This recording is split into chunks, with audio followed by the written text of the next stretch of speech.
Tapi bisa Selamat kita. petang dan selamat berjumpa saudara dalam edisi Senin 10 Juli 2023. Saudara, Nusa Tenggara Timur kerap menjadi lokasi terakhir imigran yang hendak menuju ke negara ketiga yang dituju. Misalnya kita sebut ke Australia. Nah, tentunya pertanyaannya bagaimana penanganan para imigran atau migran yang ada di Nusa Tenggara Timur. Untuk itu saudara, dalam Katong Bomo untuk edisi kali ini kami coba mengangkat topik migran dan pengungsi di Nusa Tenggara Timur. Dan untuk membahas topik ini telah hadir bersama saya dua orang narasumber saya. Saya langsung perkenalkan yang pertama Bapak Nuce Nusloa. Beliau adalah Kepala Badan Kesbangpol Kota Kupang. Pak Nuce, selamat petang, selamat datang. Selamat petang Bung John. Salam sehat dan salam Pancasila. Oke, salam Pancasila. Itu yang luar biasa dari Kesbangpol. Nah, narasumber saya yang kedua ini yang cantik sendiri. Beliau adalah Ibu Melsi Irene Yosepina Fanggi atau biasa disapa Ibu Melsi. Ibu Melsi, selamat petang, selamat datang. Kalau imigrasi, salam pembaharuan. Salam pembaharuan. Nah, Ibu Melsi ini merupakan Kasih Kamtib Rudenim Kupang. Oke. Dan saudara, kurang lebih 60 menit ke depan kita akan berbicara berkaitan dengan topik yang sudah saya berikan, saya sampaikan tadi. Mungkin di awal ini saya langsung ingin ke Pak Nuce. Artinya bahwa kita bicara berkaitan dengan migran dan pengungsi di Nusa Tenggara Timur. Yang kita kenal itu ada imigran, ini ada lagi migran, ada pengungsi. Nah, apa yang membedakan antara migran, imigran, dan pengungsi, Bapak Nuce? Ya, jadi dua hal yang berbeda dari konsepsi tentang migran dan pengungsi. Pertama, bahwa migran ini kan individu-individu atau kelompok-kelompok individu yang berpindah dari negaranya atau di wilayahnya ke negara lain, di wilayah lain dengan maksud-maksud tertentu. Ya, dan kemudian mereka tentu harus memiliki dokumen, memiliki administrasi yang seharusnya disyaratkan oleh sebuah negara atau sebuah wilayah yang menjadi tempat tujuan. Sedangkan konsepsi tentang pengungsi itu adalah mereka yang oleh karena kondisi di negaranya, ya, ada peperangan atau persekusi atau nyawanya terancam begitu, akhirnya mereka mengambil keputusan untuk mencari suaka, mencari keselamatan, mencari aman ke negara ketiga yang menjadi harapan mereka untuk hidup lebih enjoy, lebih baik, dan kemudian mereka melalang buana secara mandiri dan kemudian lalu lintas dunia. Membawa mereka dalam situasi yang berbeda-beda, dan hari ini di Indonesia kita mengenal mereka sebagai pengungsi yang oleh UNHCR, ya, lembaga internasional yang menangani para pengungsi, setelah mereka melalui tahapan-tahapan seleksi secara ketat, baru UNHCR memutuskan siapa yang disebut pengungsi. Nah, kemudian setelah disebut pengungsi, baru mereka kemudian ada dalam manajemen UNHCR untuk di mana mereka berada, ada semacam kewajiban dari hak asasi dunia untuk setiap orang yang sekalipun mereka pengungsi, di mana saja mereka berada, mereka mesti memperoleh perlakuan-perlakuan manusiawi sebagaimana insan-insan ciptaan Tuhan.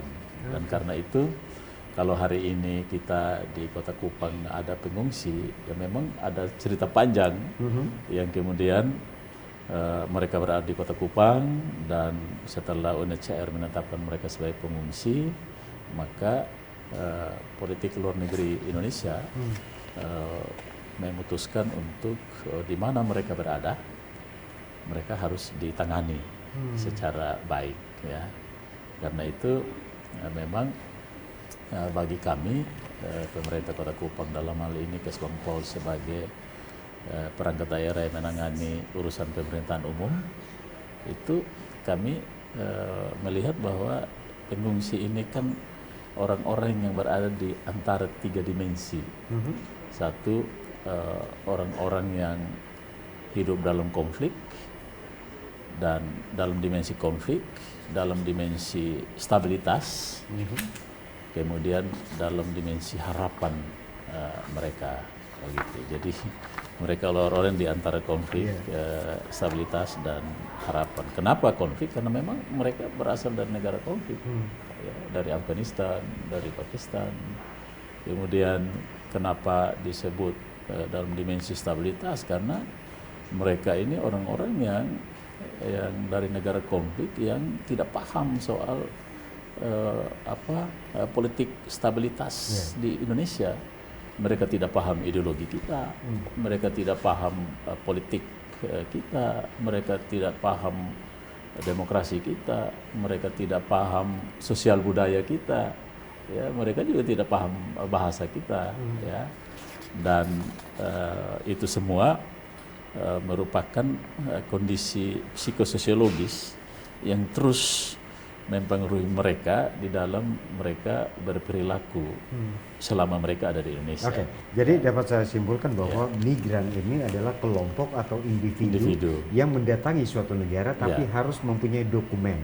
Sementara pengungsi ini adalah para pencari suaka dan disebut pengungsi ketika sudah ada penetapan dari UNHCR. Nah, yang menarik tadi Bapak Nuce, kita juga harus akui bahwa Nusa Tenggara Timur atau Kota Kupang saat ini kan sudah banyak sekali berseliweran para pengungsi. Saya sebut pengungsi kita. Nah, kalau boleh tahu dari catatan Kesbangpol, ada berapa banyak pengungsi yang ada di Kota Kupang sendiri? Ya, kita sampai hari ini masih ada 175 orang. 175 orang, yaitu dari Afghanistan itu 173, ya, 172, ya, kemudian Pakistan itu 3 orang, gitu. Ya, mereka ada di akomodasi di 3 akomodasi di Kota Kupang, yaitu di Kupang Inn, kemudian di Lavender, kemudian di Inaboi. Ya, itu tempat yang memang disediakan oleh IOM sebagai pemegang mandat dari UNHCR untuk menangani mereka ini 175. Jadi ada 175 didominasi oleh pengungsi dari Afghanistan, ada 172 dan dari Pakistan ada 3 orang. Nah, saat ini saya juga mungkin nanti kepingin tahu bagaimana penanganan yang dilakukan oleh Kesbangpol. Tapi saya ke Ibu Melsi dulu. Tentunya ketika berbicara Rudenim, identik sekali dengan imigran, migran, dan pengungsi. Nah, ini bagaimana ceritanya? Apa tupoksi? Kita bicara dulu, tupoksi kaitan dengan Rudenim sendiri seperti apa sih, Bu Melsi? Baik, terima kasih Pak. Jadi kalau tupoksi dari Rudenim terhadap pengungsi, secara Perpres, Peraturan Presiden 125 tahun 2016, itu tentang penanganan pengungsi dari luar negeri. Jadi yang kami tangani pengungsi dari luar negeri. Ada juga pengungsi dalam negeri, Pak. Jadi yang kami tangani pengungsi dalam negeri, tupoksi kami Rudenim adalah melakukan pengawasan administratif sesuai amanat dari Perpres. Rudenim melakukan pengawasan administratif, melakukan pengawasan terhadap pengungsi selama berada di tempat penampungan, kegiatan selama berada di penampungan, dan kegiatan dia keluar dari tempat penampungan. Itu jadi kalau tupoksi kami sebagai Rudenim yang kami laksanakan sejauh ini sesuai amanat Perpres, dan yang kami laksanakan di Rudenim, anggota saya keamanan dan kebetulan saya kasih kamtip, jadi anggota saya melakukan pengawasan. Dalam 1 hari itu mereka melakukan 6 kali pengawasan. Mereka 1 hari 6 kali pengawasan. Ya, dalam ada 4 shift, jadi 1 hari itu ada 2 orang yang melakukan pengawasan di hotel-hotel tempat penampungan pengungsi. Jadi itu dilaksanakan secara terus, dan dibikin laporan. Apa saja sih kegiatan pengungsi ini di Kupang ini, bagaimana sih mereka sejauh ini, itu pengawasan kami. Dari tupoksi Rudenim Ya, jadi sesuai tadi amanat tupoksi Perpres. Rudenim adalah pengawasan administrasi. Iya.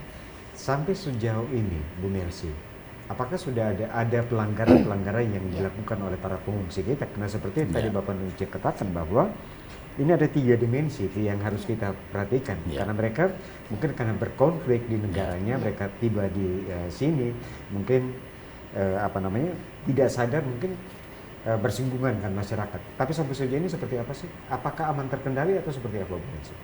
Ya, jadi kalau pengawasan administrasi itu semua urusan, jadi mereka diharuskan setiap bulan harus melapor diri ke Rudenim. Itu pengawasan administrasi, dan jikalau mereka mendapatkan penempatan ke negara ketiga yang mengurus semua administrasi itu adalah Rudenim, dan melakukan pengawalan dan pengawasan juga Rudenim. Nah, sejauh ini yang kami laksanakan memang masih cukup kondusif dan dapat dijalankan dengan baik. Belum ada kejadian-kejadian yang membahayakan masyarakat. Nah, Bu Mercy, artinya begini, kalau kita bicara berkaitan dengan administrasi, tentu ada dokumen-dokumen pendukung yang diawasi. Kalau kita bicara pengawasan administrasi tadi, ada dokumen-dokumen pendukung yang diawasi atau diperhatikan oleh teman-teman di Rudenim, termasuk Ibu Mercy dan teman-teman. Nah, kalau kita bicara tadi, Pak Nuce katakan bahwa pengungsi ini mereka hanya mencari suaka tanpa ada dokumen. Nah, bagaimana pengawasannya? Ya. Jadi di Kota Kupang ini, seperti ada 175 pengungsi, tidak ada lagi pencari suaka. Tidak ada lagi pencari suaka, oke. Iya. Jadi status dari UNHCR itu ada 2, satu pencari suaka dan yang satu pengungsi. Itu yang sudah mendapatkan status dari UNHCR. Jadi di Kupang ini sudah tidak ada status pencari suaka. Semuanya adalah pengungsi. Semuanya adalah pengungsi. Jadi para masyarakat di luar sana kita harus tahu bahwa saat ini status teman-teman atau saudara-saudara kita dari Afghanistan 172 dan Pakistan 3 orang ini adalah para pengungsi, bukan pencari suaka. Dan mereka akan diawasi sampai dengan mereka keluar dapat atau ke negara ketiga. Oke. Nah, resettlement. Oke. Nah, kalau kita bicara, saya ke Pak Nuce lagi kaitan dengan saya juga ingin tahu, artinya bahwa leading sector pengungsi ini ada di Kemenko Polhukam. Ya, untuk di pusat. Nah, sementara di daerah ada leading sektornya ada di Kesbangpol. Nah, bagaimana bentuk koordinasi dengan stakeholder terkait kaitan dengan pengungsi yang ada di Kota Kupang ini, Pak Nuce? Ya, jadi berdasarkan Perpres 125 2016 itu, kemudian Perpres mengamanatkan untuk setiap daerah di mana ada pengungsi itu harus membentuk satgas. Jadi satgas itu adalah keterpaduan berbagai kelembagaan yang kelembagaan pusat vertikal maupun kelembagaan di pemerintah daerah.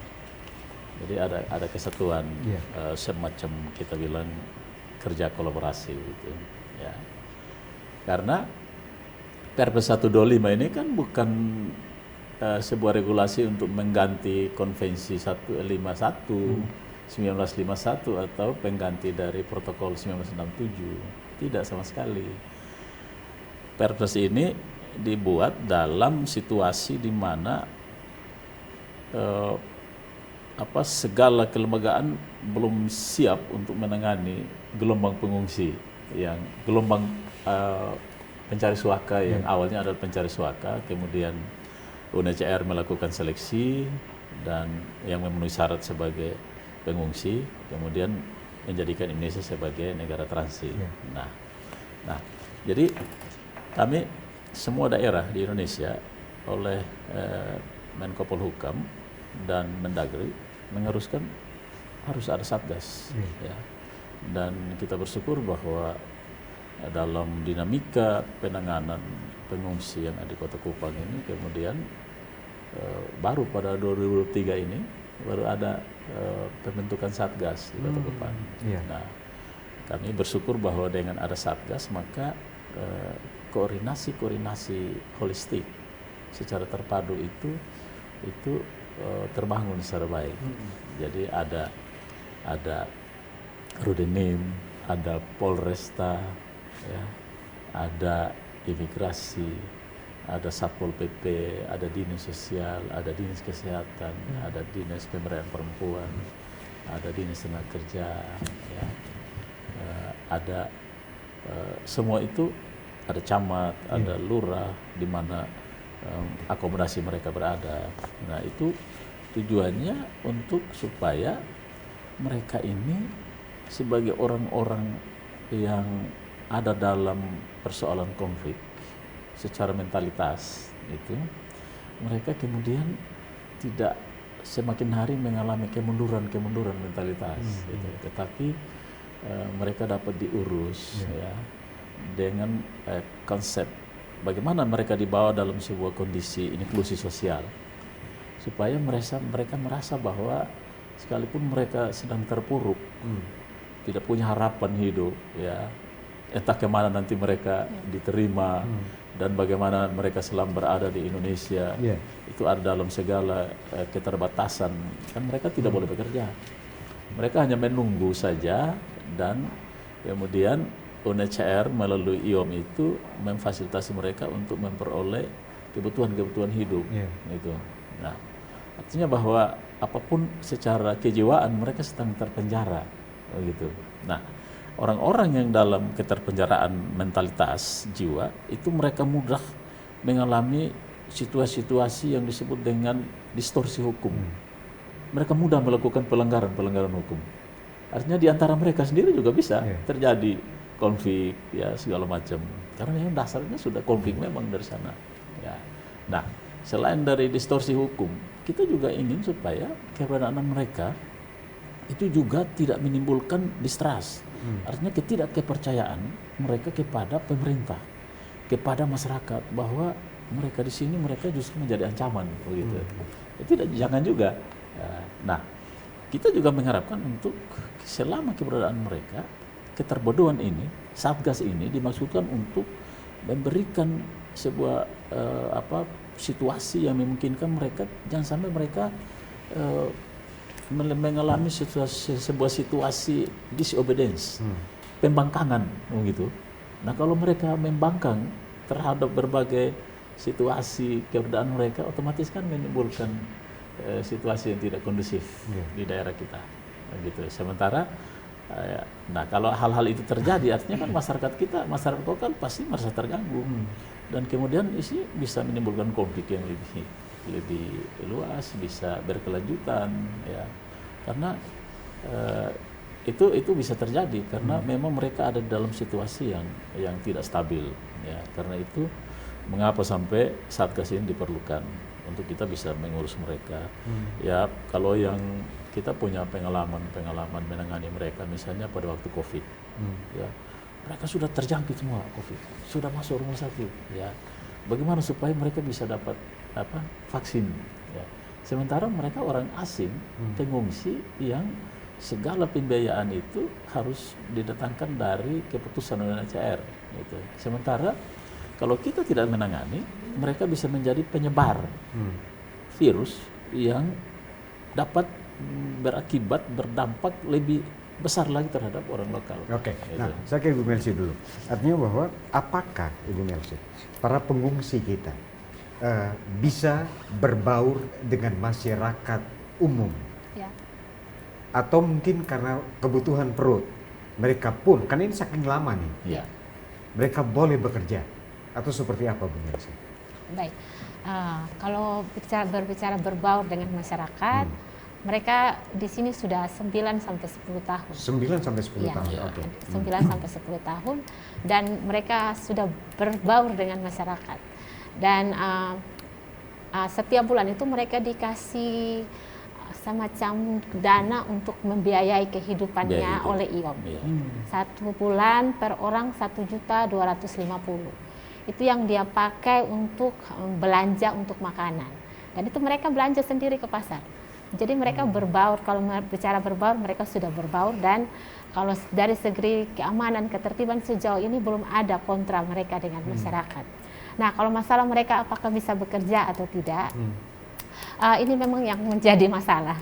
Karena mereka pasti dengan uang yang 1.250.000 tidak cukup untuk 1 bulan. Memang mereka sempat mengeluh, tapi itu kewenangan ada di IOM. Itu juga IOM yang mengeluarkan biaya, dan akhirnya ada alasan itu, ada yang sudah sempat mencari kerja, ada yang sudah sempat kerja.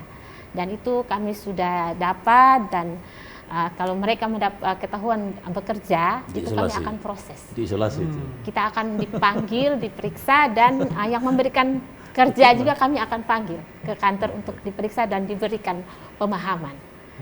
Gitu. Jadi mereka tidak boleh bekerja. Nah, kaitan dengan bekerja tadi Ibu Mercy sudah katakan bahwa ada juga yang sudah bekerja.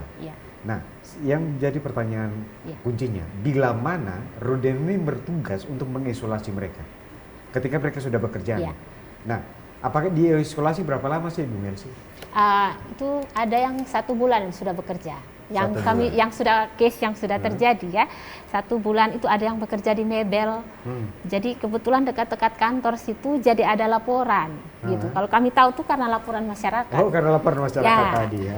Jadi karena laporan masyarakat ini ada nih, kan beda mereka ya Pak, dengan orang Kupang kan beda. Parasnya, kulitnya pasti beda ya. Jadi kami laporan masyarakat, kami dalami, dan akhirnya didapati memang betul dia bekerja di situ. Dan diisolasi 5 hari secara aturan. Iya. Oke. Iya. Dan saudara berbicara berkaitan dengan migran atau pengungsi, akan kembali setelah pariwara berikut ini. Tetaplah bersama kami di Katombong.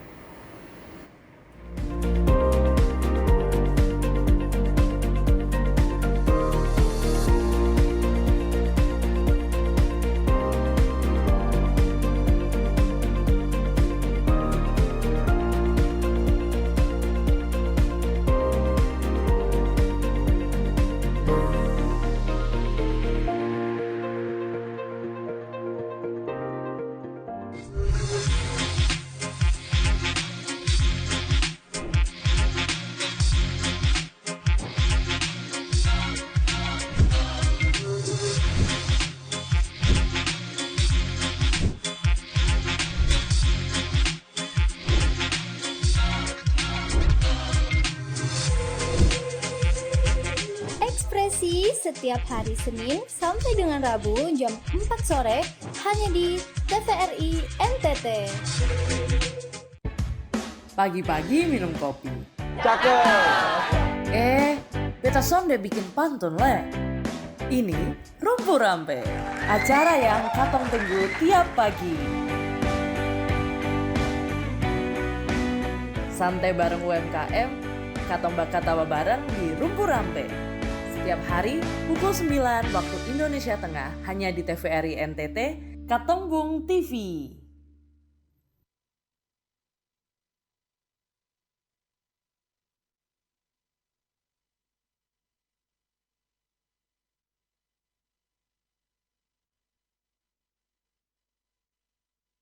Di Musik Orang Muda. Musik orang muda. Musik orang muda. Musik orang muda. Musisi muda bertalenta, Chart lagu terhits. Dia kenal ini, terkenal sekali di Kota Kupang ya. Tapi nggak kalah. pantengin terus Musik Orang Muda Setiap Jumat pukul 11 hanya di TVRI NTT. Jelaskan kepada para pemirsa di rumah, apa sih dok itu jantung, fungsinya dok, dan kenapa penting bagi kita membahas topik kita pada hari ini. Siapa bilang sehat itu mahal? Kesehatan mulut kita harus pelihara melalui pertemuan sore hari. Dapatkan informasi baru seputar kesehatan di Solusi Sehat setiap Selasa pukul 15 WITA hanya di TVRI NTT, Katombong TV.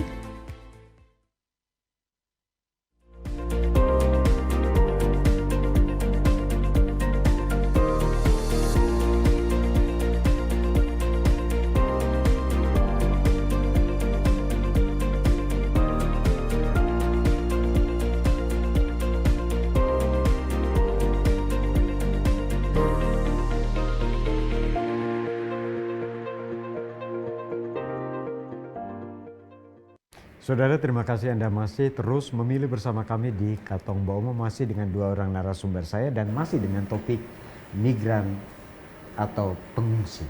Ya. Nah, tadi kita sudah bicara banyak bahwa status pengungsi atau jumlah pengungsi yang ada di Kota Kupang saat ini berjumlah 175 orang, terdiri dari 172 berasal dari Afghanistan dan juga 3 orang dari Pakistan. Dan juga kita sudah ketahui bersama dari Ibu Mercy katakan bahwa status pengungsi mereka tidak boleh bekerja. Mereka bisa berbaur dengan masyarakat tapi tidak bisa bekerja. Apabila ditemukan ada laporan masyarakat mereka bekerja, mereka akan dibina di Rodenim, mereka akan diisolasi kurang lebih 5 hari. Tapi Pak Nuce, tadi mungkin saya juga ingin mengetahui, misalnya kalau tidak salah kejadian ini di akhir tahun ya, di akhir tahun itu kita lihat ada banyak sekali pengungsi-pengungsi dari Pakistan dan Afghanistan ini berdemonstrasi di muka kantor Gubernur Nusa Tenggara Timur. Apakah mereka memang diperbolehkan untuk melakukan bersuara atau menyuarakan hak-hak mereka di atau melakukan demonstrasi di negara kita, Pak Nuce? Ya, memang kami Satgas itu ada dalam situasi dilematis juga karena tampaknya mereka demo sebenarnya, tetapi sebenarnya setelah kami pelajari sejak dari sebelum COVID maupun setelah COVID mereda itu mereka secara serius setelah mereka dengar bahwa negara ketiga, negara konvensi itu mulai membatasi kebijakan negara mereka untuk menerima pengungsi. Dan pengungsi ini kan setiap negara itu memiliki kuota untuk setiap tahun dia mau terima berapa gitu. Nah, setelah mereka mendengar kebijakan itu, mereka merasa bahwa mereka makin sulit untuk bisa memenuhi harapan mereka untuk bisa ada di negara ketiga. Indonesia ini kan bukan negara tujuan mereka gitu. Nah, karena itu kemudian mereka mengorganisir diri untuk mereka bisa mengungkapkan ekspresi ya. Jadi mengungkapkan ekspresi mereka dengan menyampaikan aspirasi mereka. Ya, kadang mereka melakukannya di depan kantor Kanwil Kemenkumham, kadang mereka melakukannya di Jalan El Tari, di depan kantor gubernur atau di depan kantor DPRD. Itu kan sebenarnya hanya mereka ingin mengungkapkan ekspresi bahwa mereka butuh perhatian. Ya, perhatian pemerintah untuk bisa mengurus mereka secepatnya mereka bisa memperoleh keputusan resettlement ke negara ketiga, negara pihak konvensi. Tetapi kan Indonesia tentu dalam segala manajemen tanggung jawab untuk mengurus mereka ini kan tidak serta-merta menentukan sejumlah berapa yang harus diterima oleh negara ketiga. Negara ketiga juga punya aturan tersendiri. Nah, ini yang kemudian mereka bisa keluar karena bayangkan Bung John, kita lihat mereka ini kan keseharian itu ada di tempat akomodasi, tidak kemana-mana begitu, ada dalam pengawasan ketat oleh Rodenim begitu, dan mau keluar ke mana harus izin resmi, pulang jam berapa. Nah, kemudian kami memahami bahwa kondisi psikologis ini mesti diberi ruang, sehingga waktu mereka melakukan aksi itu kami ada dalam tanggung jawab melakukan pengawasan.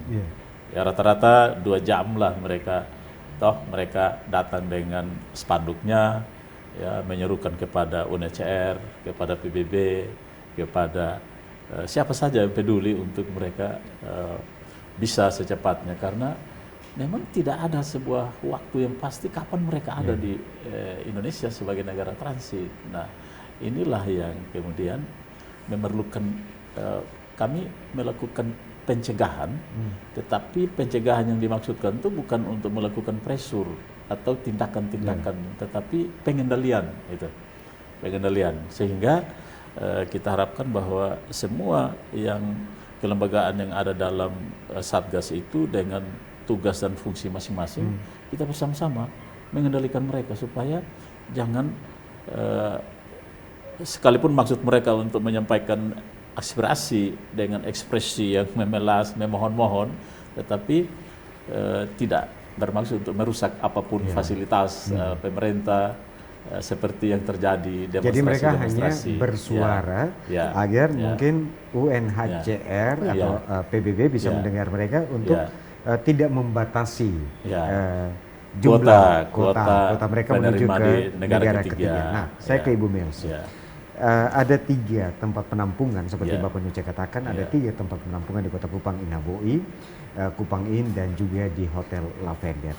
Nah, kaitan dengan 175 pengungsi ini, apakah ada tata tertib? Karena Bapak Nuce katakan bahwa mereka keluar harus tepat, atau mereka masuk kembali ke penginapan itu harus tepat waktu.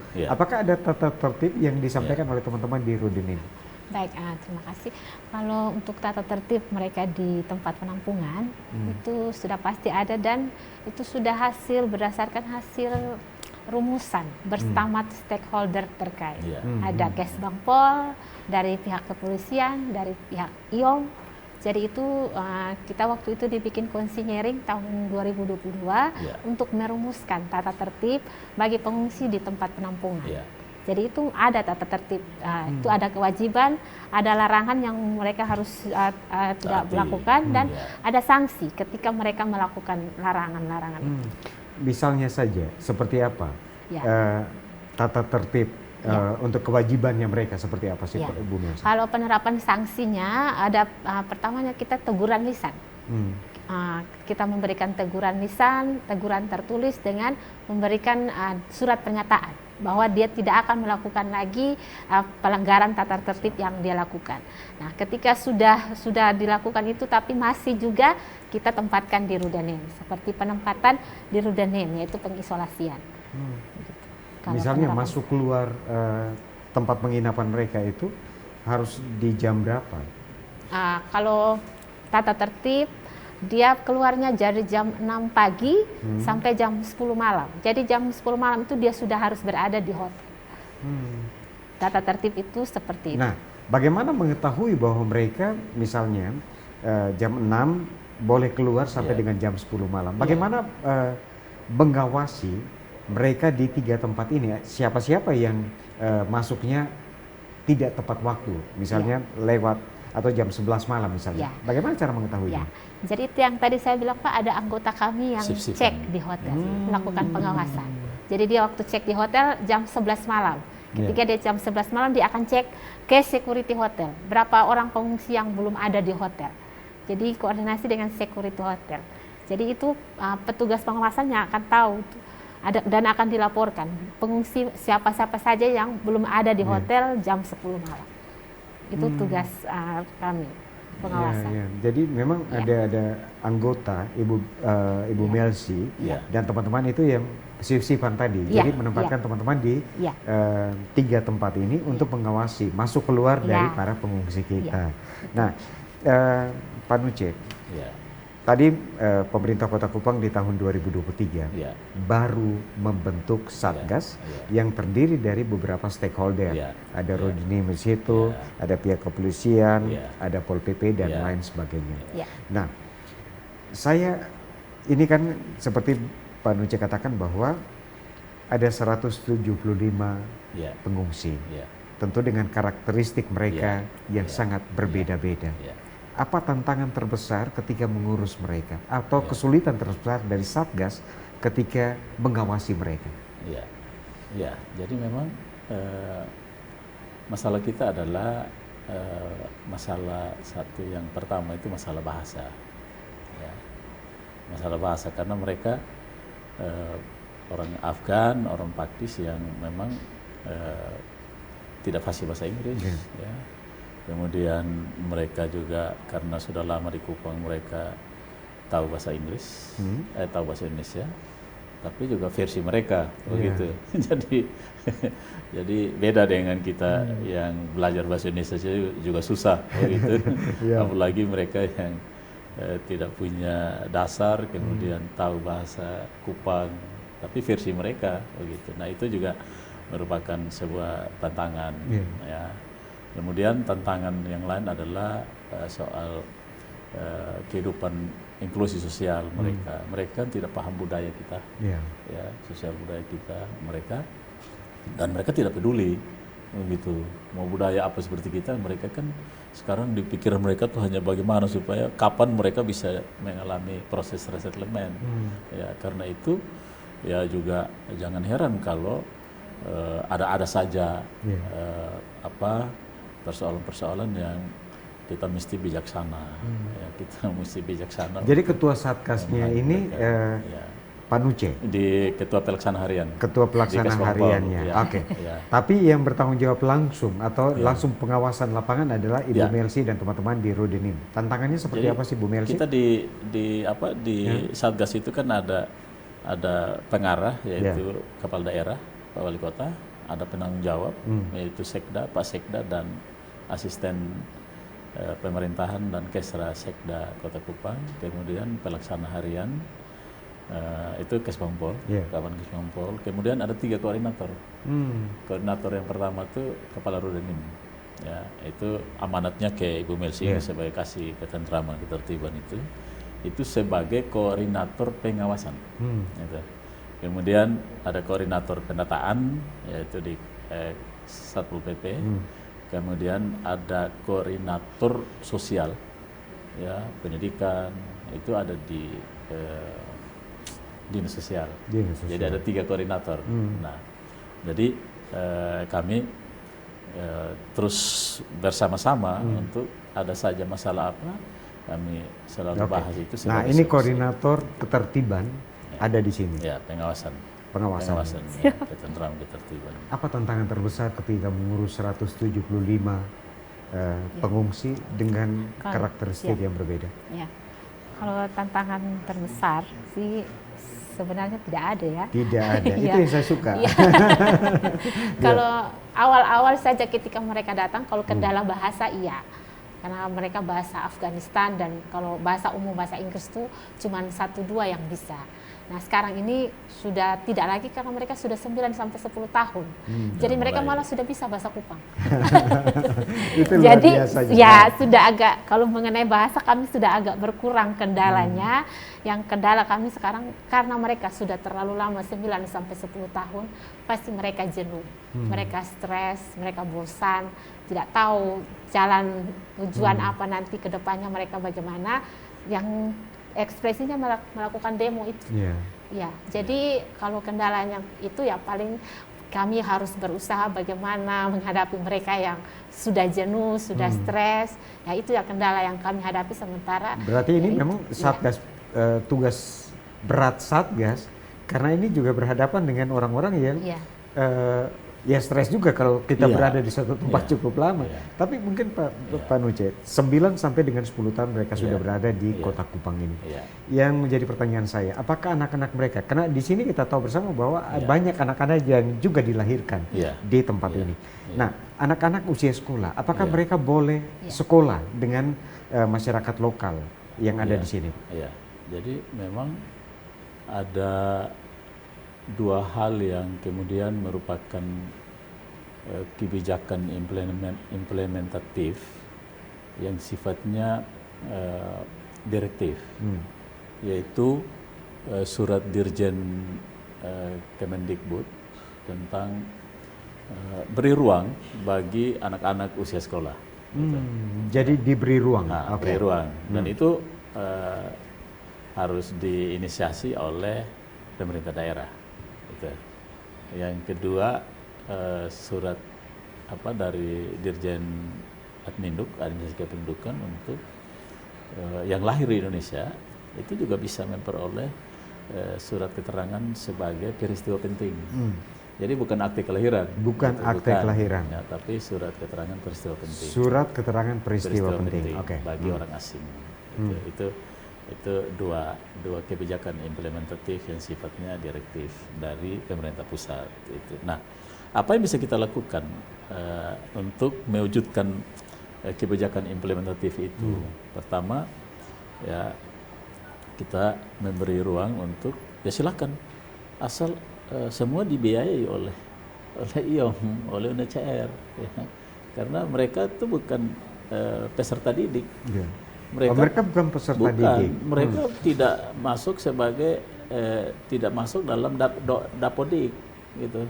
Ya, tidak. Jadi mereka tidak memperoleh ijazah. Kalau nanti mereka sekolah terus mereka memperoleh surat keterangan bahwa mereka pernah sekolah, itu kan kebijakan implementatif ini dimaksudkan untuk usia sekolah. Mereka juga merasakan sebuah kondisi psikologis bersekolah begitu. Ya, di sekolah dan mereka memperoleh pelajaran begitu dengan guru-guru yang terseleksi untuk menangani mereka itu. Nah, semua biaya oleh mereka, ya, seragam dan segala macam. Mereka layak seperti anak sekolah, tetapi bukan diperlakukan secara khusus, tetapi memang manajemen penanganannya yang dan beda. boleh di sekolah mana saja yang mereka tuju. Kita sudah tentukan. Sudah ditentukan. Sekolah yang memang layak, punya fasilitas, punya ruang kelas cukup, sehingga mereka juga tidak serta-merta bergabung dengan harus ada dalam situasi sosialisasi yang cukup waktu baru bisa bergabung. Yang penting bahwa mereka bisa tahu baca, tahu tulis, dan tahu berhitung. Itu esensi dari kebijakan implementatif itu, begitu. Begitupun yang mereka yang lahir di sini. Jadi kapan saja mereka mengalami proses resettlement ke negara ketiga, ada bukti bahwa mereka pernah mengalami proses ini, sehingga mereka menjadi orang-orang yang tidak menjadi orang-orang apatis, orang-orang yang terasing di tengah-tengah kehidupan baru begitu. Ya. Karena ini juga berkaitan dengan hak asasi manusia sendiri. Ibu Melsi, saya ingin mengetahui lebih jauh. Ketika seorang pengungsi mungkin melakukan pelanggaran disiplin sesuai yang tadi sudah disampaikan tadi, tentu akan dibawa ke Rudenim, dilakukan pembinaan. Di situ kurang lebih 5 hari seperti Ibu Melsi katakan. Bentuk pembinaan itu seperti apa yang dilakukan? Ya, baik. Jadi bentuk pembinaan kami penempatan ke Rudenim itu kami menjelaskan. Ada beberapa case itu mereka bilang mereka tidak tahu kalau dilarang. Yang mereka lakukan itu tidak ada di tata tertib. Itu kami memberikan penjelasan dan kami memberikan pembinaan. Itu kami melihat dari tingkat kejahatan yang dibikin, kira-kira ini pelanggaran berat apa ringan. Jadi kami lihat kalau pelanggarannya ringan dikasih 5 hari ditempatkan di Rudenim. Kalau pelanggarannya agak berat di satu. Nah, bentuk pembinaan itu seperti apa? Ya, jadi kalau bentuk pembinaannya itu yang di dalam penempatan di dalam itu kami hanya memberikan pemahaman kalau pengungsi itu ada tata tertib, dia tidak seperti masyarakat yang bebas, dia harus ada tata tertib yang dia harus patuhi. Gitu. Jadi kami memberikan kalau ditempatkan dia di dalam satu sel di penempatan di Rudenim itu sudah bentuk pembinaan. Dan sejauh ini mereka jerah. Kalau ditempatkan di Rudenim itu sudah pembinaan. Karena kalau mereka di hotel mereka bebas. Mereka bisa keluar dari jam 6 sampai jam 10 malam. Sedangkan kalau ditempatkan di Rudenim, mereka tidak bisa keluar selama 24 jam. Gitu. Jadi walaupun itu bentuk cuma pembinaan. 5 hari. Gitu. Jadi Bung John, kenapa saya bilang mereka ini tetap memberikan dampak tantangan bagi kami Satgas yang menangani mereka. Nah, itu bahasa tadi itu. Tata tertib ada di situ, mereka baca, mereka tahu itu tata tertib, tapi kan mereka tidak paham. Mereka tidak mampu memiliki kemampuan penafsiran gramatikal terhadap kalimat apa yang tertulis itu. Jadi jangan heran kalau ketika dia melanggar, dia tidak tahu bahwa itu dia juga melanggar, gitu. Karena memang dia tahu, tapi dia tidak paham. Dia tidak paham. Itulah bahasa Indonesia.